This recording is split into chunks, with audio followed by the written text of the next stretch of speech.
क्यों करना चाहती थी माता वैष्णो देवी भगवान राम से विवाह?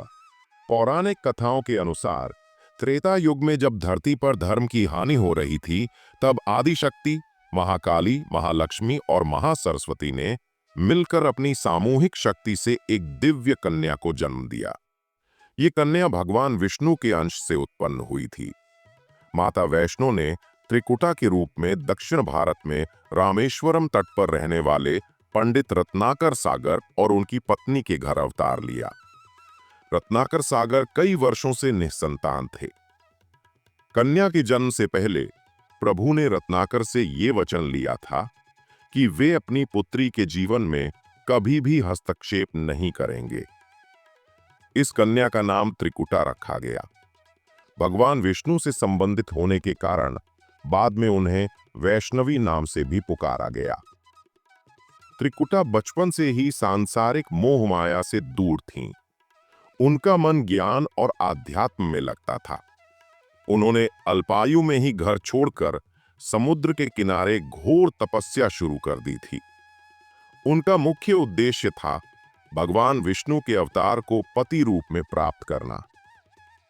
लगभग 9 वर्ष की आयु में त्रिकुटा को पता चला कि भगवान विष्णु ने मर्यादा पुरुषोत्तम श्री राम के रूप में अयोध्या में अवतार लिया है। ये जानकर उन्होंने श्री राम को पति रूप में पाने की अपनी तपस्या और तीव्र कर दी। जब रावण ने माता सीता का हरण कर लिया, तब भगवान राम अपनी वानर सेना के साथ सीता की खोज करते हुए रामेश्वरम तट पर पहुंचे, जहां वो लंका जाने के लिए सेतु का निर्माण करने वाले थे।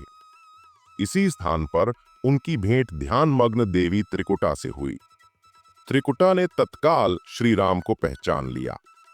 उन्होंने श्री राम के समक्ष अपनी मनोकामना व्यक्त की और उन्हें पति रूप में स्वीकार करने का अनुरोध किया। भगवान राम ने देवी त्रिकुटा की इच्छा और उनके कठोर तप को समझा, परंतु उन्होंने अपने एक पत्नी व्रत के प्रण के कारण उन्हें स्वीकार करने में असमर्थता व्यक्त की। श्री राम ने कहा, हे देवी, इस अवतार में मैंने अपनी पत्नी सीता से विवाह कर एक पत्नी व्रत का प्रण लिया है, इसलिए मैं इस रूप में तुम्हें अपनी पत्नी के रूप में स्वीकार नहीं कर सकता। जब देवी त्रिकुटा ने बहुत विनती की, तब श्री राम ने उन्हें एक वचन दिया। उन्होंने कहा, लंका पर विजय प्राप्त करने के बाद वापस लौटते समय मैं तुम्हारे पास भेष बदल कर आऊंगा।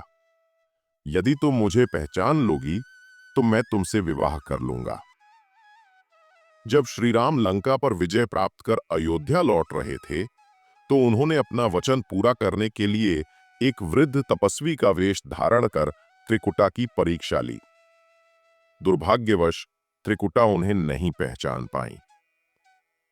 जब त्रिकुटा परीक्षा में असफल रहीं और दुखी हुईं, तब श्री राम ने अपने वास्तविक रूप में आकर उन्हें सांत्वना दी। उन्होंने त्रिकुटा को भविष्य का वचन दिया, हे देवी, अभी सही समय नहीं आया है। अब तुम उत्तर भारत में हिमालय के त्रिकूट पर्वत की गुफाओं में जाकर तपस्या करो। तुम वहां माता वैष्णो देवी के नाम से विख्यात होगी। कलयुग में जब मैं कल्कि अवतार के रूप में आऊंगा, तब मैं तुमसे विवाह करूंगा और तुम्हारा मनोरथ पूर्ण होगा। श्री राम ने ही त्रिकुटा को वैष्णवी नाम दिया और उन्हें वचन दिया कि वो धर्म की रक्षा करने वाले भक्तों की मनोकामनाएं पूरी करें। साथ ही उन्होंने महावीर हनुमान को उनकी सेवा और सुरक्षा में नियुक्त किया। इस प्रकार माता वैष्णो देवी आज भी त्रिकूट पर्वत पर भगवान राम के दिए हुए कल्कि अवतार में विवाह के वचन के पूरा होने की प्रतीक्षा कर रही है। इसी कारण भक्त उन्हें पहाड़ों वाली माता या वैष्णो रानी कहकर पूजते।